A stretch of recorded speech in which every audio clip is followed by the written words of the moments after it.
यह कहानी दो बहनों की है जो अलास्का के बर्फीले जंगल में रहती हैं। एक दिन उन्होंने सोचा कि क्यों ना बर्फ के साथ कुछ मजेदार किया जाए।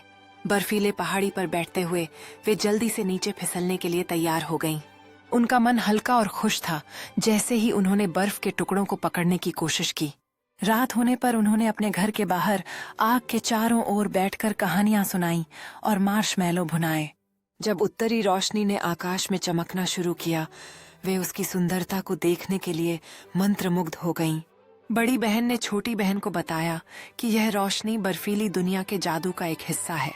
वे बर्फ में नाचने लगीं जब तक कि उनका दिल खुशी से छलक न पड़ा। दिन के उजाले में उन्होंने एक बड़ी बर्फ का किला बनाने का फैसला किया। किला बनने के बाद वे एक दूसरे पर बर्फ की गेंदें फेंकने लगीं। यह नंदन किला उनके खेल का केंद्र बन गया था और उन दोनों के लिए खुशियों का एक नया स्रोत। खेल के बाद उन्होंने गर्म कोको का आनंद लेने का निर्णय लिया जो उनके गालों को गर्म कर रहा था। उन्होंने अपनी चाय के कटोरे को एक साथ उठाया और भविष्य में और भी मजेदार साहसिक कार्यों की कामना की। कोको पीने के बाद वे बर्फ में एंजल बनाने लगीं, जिससे पूरे जंगल में उनकी खुशी बिखर गई। बर्फीले बिस्तर पर लेटे हुए उन्होंने अपने बनाए एंजल्स को देखकर हंसी मजाक किया। फिर उन्होंने एक विशाल बर्फ के आदमी को बनाने का फैसला किया जो उनके खेल के दिन का मुख्य आकर्षण बन गया। उन्होंने बर्फ के आदमी के लिए गाजर की नाक और रंग बिरंगे बटन आंखों के रूप में लगाए। आखिर में उन्होंने अपने बनाए बर्फ के आदमी को देखकर गर्व महसूस किया जो अब जंगल का हिस्सा बन चुका था। साथ में उन्होंने बर्फ के आदमी के साथ तस्वीरें खिंचवाने का निर्णय लिया जो उनके साहसिक कार्यों का प्रतीक बन गया। जंगल में शाम का समय आते ही उन्होंने बर्फ के आदमी के सामने बैठकर अपनी कहानी साझा की। फिर उन्होंने देखा कि बर्फ फिर से गिरने लगी और उन दोनों की आंखों में खुशी की चमक आ गई। वे नए गिरते हुए बर्फ के साथ खेलने के लिए दौड़ने लगीं, जैसे इस जादुई दिन का आनंद लेना चाहती थीं। इस बार उन्होंने एक और बर्फ का आदमी बनाने का निर्णय लिया और खुशी से साथ मिलकर काम करने लगीं। उन्होंने नए बर्फ के आदमी को सजाने के लिए एक टोपी भी रखी, जिससे वह और भी खास लगने लगा।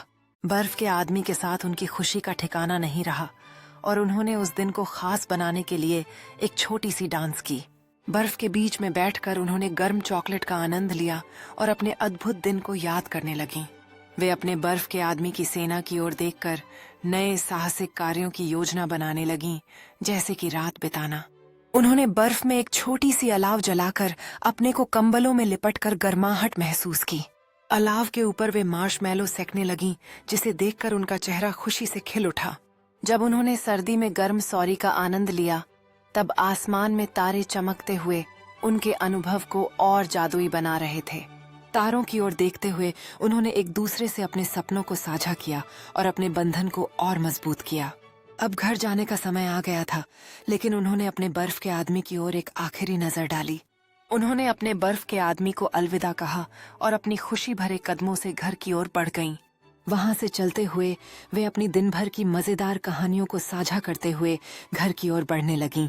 जब वे घर पहुंची तो उन्हें अंदर से रोशनी की गर्माहट ने स्वागत किया, जो उनके अनुभव को और भी खास बना गया। उनकी ठंड से भरी दिनचर्या के बाद वे आराम से एक कंबल में लिपटकर गर्म चॉकलेट का आनंद लेने लगीं। गर्म चॉकलेट की चुस्की लेते हुए उन्होंने अपने शानदार दिन के किस्सों को याद किया और हंसी मजाक में डूब गईं। उन्होंने अपने बर्फ के साहसिक कार्यों की यादों को संजोने के लिए एक स्क्रैप बुक निकाली, जिसमें उनकी खुशी भरी तस्वीरें थीं। स्क्रैप बुक के पन्नों को सजाते हुए उन्होंने अपनी यादों को खूबसूरती से संजोना शुरू किया और घर का माहौल और भी खास हो गया। जैसे ही उन्होंने स्क्रैप बुक को सजाना शुरू किया, उनके चेहरे पर हंसी और खुशियों का खिलखिलाता हुआ रंग नजर आया। स्क्रैप बुक के पन्नों को पलटते हुए उन्होंने एक एक याद को फिर से जीने का अनुभव किया, जैसे वे फिर से उस दिन में लौट गई हों। एक दूसरे के साथ बैठकर उन्होंने अपनी पसंदीदा सर्दियों की यादें साझा कीं, जिससे उनकी दोस्ती और भी गहरी हुई। फिर एकाएक उनकी आंखों में शरारती चमक आई और उनके बीच एक मौन चुनौती तैरने लगी। वे अचानक एक दूसरे पर मार्शमैलोज फेंकने लगीं, जैसे कि बर्फ के फाहे हवा में उड़ रहे हों, और वह पल मजेदार बना दिया। जैसे जैसे लड़ाई बढ़ी, उनका कमरा खुशियों और हंसी से भर गया और अंततः वे दोनों हंसते हंसते सोफे पर गिर गईं।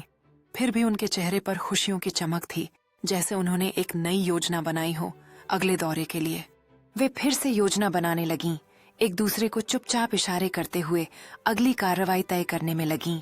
जैसे ही उन्होंने दूसरी बार हमला किया, उनकी हंसी गूंजने लगी और कमरा पूरी तरह से मस्ती में डूब गया। आखिरकार वे दोनों हंसते हंसते फर्श पर गिर पड़ीं और उस पल की खुशी उनके चेहरे पर साफ झलक रही थी। वे फर्श पर बैठकर एक दूसरे को चिढ़ाने लगीं। इस मस्ती भरे पल को और भी खास बना दिया। उनकी आंखों में शरारत की चमक थी, जैसे उन्होंने एक आखिरी बार एक दूसरे पर हमला